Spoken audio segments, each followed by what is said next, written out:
ఈరోజు కృష్ణాబాయి ఎన్ఎస్యూ పక్షాన నిన్న రాష్ట్ర ప్రభుత్వం జీవనంలో 18 కృష్ణాబాయి శాతన ఇంజనీరింగ్ కాలేజ్ ప్రకటించడం నేపథ్యంలో కృష్ణా ప్రభుత్వ కళాశాలలో ఇవాళ ఎన్ఎస్యూ ఆధ్వర్యంలో మన ముఖ్యమంత్రి రేవంత్ రెడ్డి మంత్రి పొన్నం ప్రభాకర్ చిత్రపటానికి పాలాభిషేకం చేసి హర్ష వ్యక్తం చేయడం జరిగింది.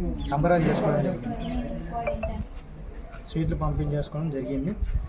హుస్నాబాద్లో రానున్న రోజుల్లో మంత్రి హుస్నాబాద్ అభివృద్ధి ప్రదాత పొన్నం ప్రభాకర్ గారు హుస్నాబాద్ని విద్యలో హబ్గా మార్చాలని ఎన్ఎస్యూ పక్షాన విజ్ఞప్తి చేస్తుంది.